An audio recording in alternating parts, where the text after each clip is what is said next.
শিগগিরই 1,00,000 স্বাস্থ্যকর্মী নিয়োগ দেওয়া হবে বলে সংসদে জানিয়েছেন স্বাস্থ্যমন্ত্রী মোহাম্মদ সাখাওয়াত হোসেন। বলেছেন, স্বাস্থ্য খাতে বিগত সরকারের অব্যবস্থাপনা বর্তমান সরকারের ঘাড়ে এসে পড়েছে।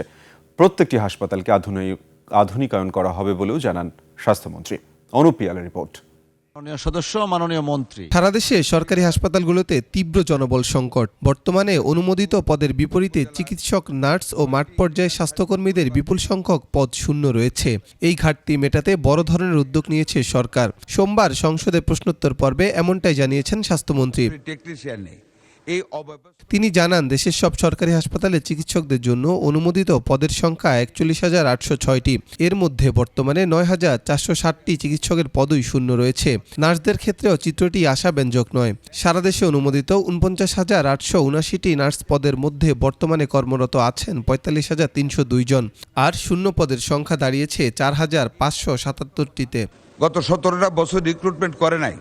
যেখানে যেখানে কিছু অ্যাডভার্টাইজমেন্ট করেছে, এমন সব ক্লজ দিয়েছে নিজেদের লুক নেওয়ার জন্য, প্রত্যেকটার বিপরীতে রিট মামলা হয়েছে। বর্তমান সরকারের নির্বাচন ইশতেহারের প্রতিশ্রুতি পুনর্ব্যক্ত করে স্বাস্থ্যমন্ত্রী জানান, দেশের চিকিৎসা সেবা সাধারণ মানুষের দোরগোড়ায় পৌঁছে দিতে অতি দ্রুত স্বাস্থ্য ও পরিবার কল্যাণ মন্ত্রণালয়ের অধীনে 1,00,000 স্বাস্থ্যকর্মী নিয়োগ দেওয়া হবে। প্রত্যেকটা মেডিকেল কলেজ হাসপাতাল, 50 শয্যা বিশিষ্ট ডায়ালাইসিস সেন্টার, প্রত্যেকটা জেলা সদর হাসপাতালে 10 শয্যা বিশিষ্ট ডায়ালাইসিস সেন্টার কিডনির, এবং একটা বৃহত্তর কাজ এবং কঠিন কাজ মাননীয় প্রধানমন্ত্রীর নির্দেশে আমরা বাস্তবায়ন করতে যাচ্ছি। প্রত্যেকটা উপজেলার সদরে মাননীয় স্পিকার 10 শয্যা বিশিষ্ট ডায়ালাইসিস সেন্টার আমরা নির্মাণ করতে যাচ্ছি। দ্রুততম সময়ের মধ্যেই বিশাল নিয়োগ প্রক্রিয়া সম্পূর্ণ করে শূন্য পদগুলোতে জনবল পদায়ন করা হবে বলেও সংসদকে আশ্বস্ত করেন স্বাস্থ্যমন্ত্রী।